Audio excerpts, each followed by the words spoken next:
Les Gilets jaunes, c'est la manifestation crisique de la domination achevée du capital dans sa phase supérieure de domination totalitaire complètement réalisée. Nous avions encore une division qui faisait qu'il y avait les villes et les campagnes. Aujourd'hui, il n'y a plus les villes et les campagnes. La mégapole se subdivise en deux espaces. Il y a la mégapole centrale et il y a la mégapole périphérique. Alors aujourd'hui, on voit plein de clowns géographiques, médiatiques, universitaires, artistiques, venir nous parler d'une nouvelle France périurbaine. Alors, tout ça est bien gentil, ça correspond effectivement à la lessive épicière des savoirs crétins de la surface. La mégapole centrale, c'est la mégapole privilégiée, entre guillemets, de la mondialisation capitaliste accélérée du temps contemporain. Qu'est-ce qu'on a dans les mégapoles? Bordeaux, Paris, Marseille. On a les populations privilégiées de l'impérialisme totalitaire, du cosmopolitisme de la marchandise. On a les bobos BCBG, on a la classe capitaliste, on a les couches moyennes et on a toutes les couches immigrées, immigrés, armée de réserve immigrés, et immigrés, lumpenprolétariat, racaille des cités.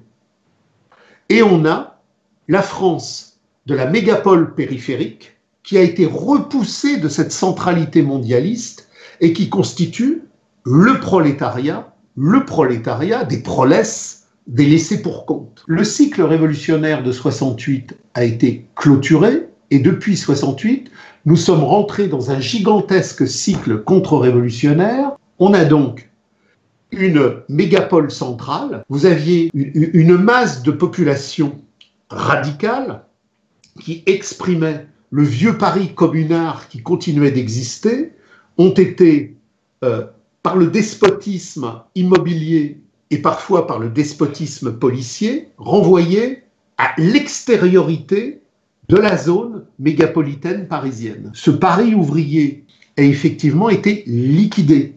Le prolo parisien, il est parti très loin dans les Yvelines, il est parti très loin dans l'Essonne, il est parti très loin dans le Val-de-Marne, ça remonte jusqu'à Beauvais. Bref, le prolétariat est à la périphérie de la mégapole. Et au centre de la mégapole, on a les couches privilégiées de la mondialisation capitaliste. On a bien évidemment la classe capitaliste, celle qui détermine les agencements financiers, commerciaux et industriels. On a toutes les couches moyennes parasitaires, la publicité, les médias, le marketing, bref, toute la merde de la vente de la valeur d'échange contemporaine. Et on a effectivement toutes ces masses immigrées qui sont privilégiées dans le dispositif urbanistique des nouveaux logements sociaux. C'est-à-dire que on a, après 68, quand le patronat, ne voulant surtout pas voir renaître la radicalité ouvrière communarde de l'insurrection de la grève sauvage, a fait venir en masse des immigrés qui sont des privilégiés. Parce que je vous rappelle qu'un immigré qui vit effectivement en Seine-Saint-Denis dans des situations moyennes, il est dans des situations hyper privilégiées par rapport à ce que, précisément, il ne veut pas revoir s'il retournait au bled. Quel est l'horizon culturel aujourd'hui de la population algérienne?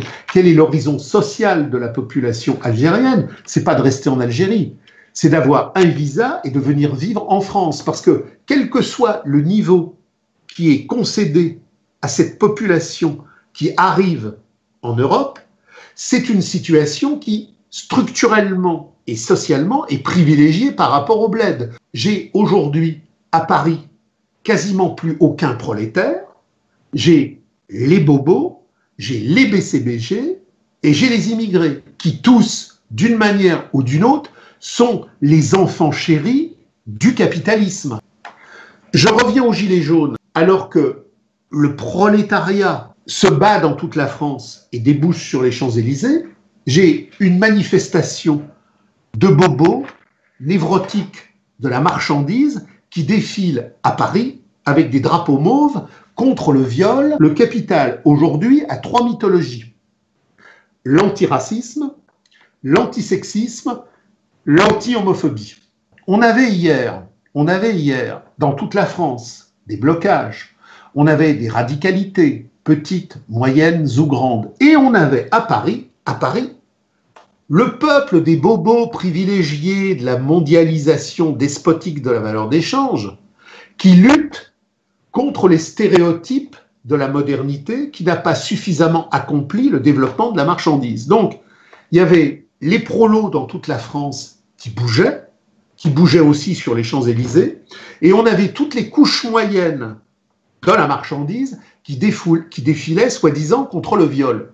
Le viol existe depuis que la pathologie marchande de l'appropriation s'est mise en marche au néolithique, et depuis le néolithique, le viol n'a pas cessé d'être une structuration sociale d'appropriation pour toutes les impuissances et pour toutes les dépossessions aliénatoires. Les expériences radicales pratiques de la radicalité communiste ont eu lieu à Paris, à Milan, à Berlin, à Madrid et nulle part ailleurs sur aucune autre latitude ou longitude. Donc, quand en 68, Pompidou, avec Peugeot, avec Renault, avec Bouygues, décide de manière industrielle d'intensifier le grand remplacement dont Marx avait parlé dès la première section du livre 1 du Capital, quand il dit « Le capital mettra les femmes au travail ». Premier grand remplacement pour casser le coût du travail. Et quand le capital remplacera un Européen par 3 Chinois, deuxième grand remplacement, tout est positionné à l'infini de la dialectique historique. Donc, qu'est-ce qui se passe avec les Gilets jaunes? Avec les Gilets jaunes, on est en plein dans la crise de la domination réelle. Aujourd'hui, le capital s'est emparé de la totalité du monde. L'usine globale est le lieu majeur de l'impérialisme totalitaire, de la démocratie, de la valeur d'échange. La métropole, c'est le capital. La périphérie, c'est le capital. La métropole, c'est la classe capitaliste, c'est les couches moyennes, c'est l'armée de réserve immigrée et c'est le lumpenprolétariat des banlieues. Et le prolétariat combattant potentiel est à la périphérie de la mégapole, qui n'est plus la campagne. Parce que même le territoire le plus isolé de la campagne, qui se veut campagne, a été annexé. Il n'est plus qu'une métastase de la mégapole. Tout est la mégapole. Mais la mégapole est double. La mégapole est duelle. La mégapole est plurielle. Il y a la mégapole centrale et il y a la mégapole périphérique. Les Gilets jaunes, c'est le surgissement protestataire radical de la mégapole périphérique qui vient dire votre discours contre l'homophobie, votre discours contre le racisme, votre discours contre les violences aux femmes, votre discours sur l'écologie est une gigantesque imposture. C'est une gigantesque imposture qui vient nous faire crever. L'État est par essence l'outil d'oppression du prolétariat par la classe capitaliste. L'État, par essence, est pourriture. L'État, par essence, est mensonge. L'État, par essence, est domestication. Il faut des milliers de livres, il faut des milliers de débats pour abrutir les gens. Il faut des milliers de livres, il faut des milliers de débats pour abrutir les gens, dans le soliloque du capital. Mais il suffit d'un seul livre, il suffit d'un seul débat pour que tout s'écroule. Et un débat sur un sujet central, ouvert, contradictoire, c'est toujours impossible pour le capital, parce que ça remet en cause toute l'existence de sa mystification, de son imposture, et finalement de sa pérennité possible. Qu'est-ce qui fait qu'à un moment donné, la révolution peut surgir? C'est que la réforme devient impossible. Et on a aujourd'hui, dans la mégapole périurbaine, une population qui, aux antipodes de la population privilégiée, de la centralité mégapoleuse, est dans une situation de totale désespérance. Les paysans, les ouvriers, les chômeurs, les infirmières. On a toute une population qui constitue ce que Marx appelait dans le 6e chapitre le prolétariat de la domination réelle, comme agent collectif de l'aliénation, comme agent collectif de la domestication, qui est effectivement dans une situation de misère accélérée, qui fait qu'aujourd'hui, il y a un saut qualitatif de contestation, de récusation et d'exaspération. Pendant des années, toute cette population voyait à la télé un monde qui n'était pas le sien. Un monde débile, un monde totalement aliéné dans l'accumulation marchande narcissique de ce qui constitue la centralité boboïque de la mégapole centrale.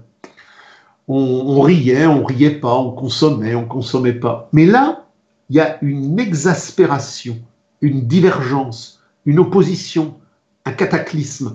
Quelque chose est en train de monter dans une radicalité de plus en plus subversive. Donc, ce qu'il faut comprendre aujourd'hui, quand on a une position communiste, quand on a une position de radicalité, quand on a une position effectivement réfractaire contre l'argent, contre l'État et contre le salariat, il faut analyser en profondeur ce qu'est effectivement cette macération des gilets jaunes.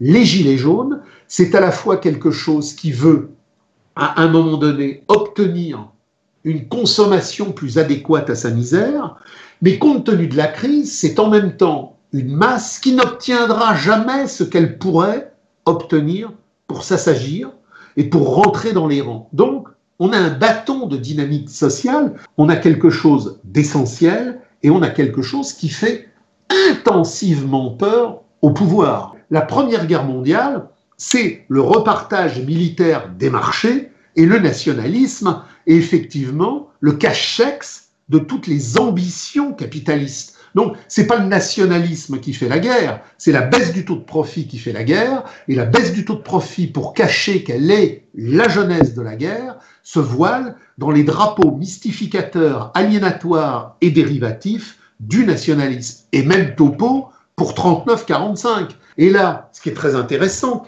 c'est qu'il y a un ricochet, il y a un clin d'œil entre les gilets jaunes et toute cette histoire paranoïaque de l'historiographie officielle du capital. On a revu aujourd'hui toute une série de pauvres clowns médiatiques universitaires nous refaire le truc de... On nous refait la grande peur des années 30. La grande peur des années 30. Les gilets jaunes n'obéissent à aucun parti. On va donc les cartographier dans la hantise du capital comme une zone noirâtre de ligue factieuse. Et on nous refait le coup du 6 février 34. On va militariser mentalement et socialement la population française sur un danger fasciste en France qui n'existe pas, pour détruire la lutte de classe en 1936 et pour enrégimenter le prolétariat dans la grande boucherie. Tout se tient. À partir de ce moment-là,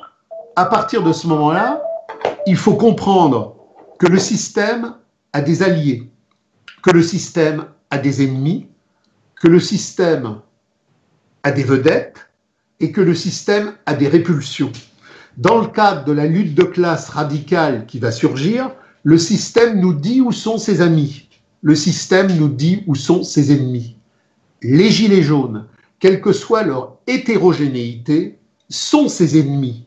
Parce qu'il y a dans les gilets jaunes, malgré tout ce qu'il pourrait y avoir de réactionnaires, de réformistes, de néo-proudhonistes, une potentialité de colère, une potentialité de surgissement radical qui fait peur au système. Marx a énormément travaillé la problématique de l'État et le problème de la fiscalité, qui nous explique en quoi la fiscalité est si importante. Et la fiscalité est si importante en domination réelle. C'est-à-dire qu'aujourd'hui, puisque le prolétariat est devenu cet agent collectif de l'usine globale, puisque les salaires, avec le retour de la paupérisation absolue, au sein même de la paupérisation relative, ont effectivement compressé les niveaux de vie d'une manière de plus en plus intensive, la réalité de la fiscalité est une réalité explosive du point de vue de la lutte de classe. Aujourd'hui, le danger des gilets jaunes, c'est toutes les rénovations avec effectivement des micro-messages d'adaptation. On va voir surgir dans les assemblées des Gilets jaunes des gens qui vont dire Macron démission, assemblée constituante, référendum. Il est là le danger. Le danger, il est dans le réformisme de l'enfermement. S'agit-il de rénover la mer de marchande? S'agit-il de peinturlurer autrement la pourriture du capital? Ou s'agit-il de faire le saut qualitatif vers quelque chose de radicalement novateur? Et donc, pour conclure, tout se tient, tout se tient. Automouvement de la conscience, automouvement de la conscience, à bas l'État, à bas toutes les fractions du capital, à bas la marchandise, de l'ultra-gauche de la marchandise à l'ultra-droite de la marchandise, automouvement émancipateur du prolétariat contre le salariat, contre la marchandise et contre l'État. Le mouvement des Gilets jaunes n'en est qu'à ses débuts. Il est dangereux pour le pouvoir parce qu'il n'a pas de revendications claires. Le pouvoir aurait voulu qu'il ait des revendications claires. Le pouvoir voudrait qu'il ait des représentants clairement désignés. Il pourrait les enfermer dans des chambres obscures où pendant des heures et des heures, à la suite de négociations fatigantes, on obtiendrait des capitulations infinies. La force des Gilets jaunes, c'est son bordel initial. Et la force des Gilets jaunes, pour que ça devienne une radicalité, elle est très simple. Ne jamais se laisser enfermer dans une revendication délimitée. Et deuxièmement, ne jamais accepter de porte-parole. Pas de porte-parole. Des mandataires clairement désignés pour des objectifs clairement désignés dans le cadre de projets clairement désignés. Et dès lors, on en revient à cette chose essentielle qui fit naître la Commune en 1871, qui permit qu'en 67, le bordel social de Caen fut préfigurateur des événements de mai 68. Donc tout se tient à travers les questions que vous m'avez posées, la censure d'État, la mystification aliénatoire 14-18, 39-45, les gilets jaunes, tout se tient, l'auto-émancipation des prolétaires sera l'œuvre des prolétaires eux-mêmes contre l'État, contre l'argent et contre tous les appareils politiques qui veulent moderniser l'économie politique du servage contemporain.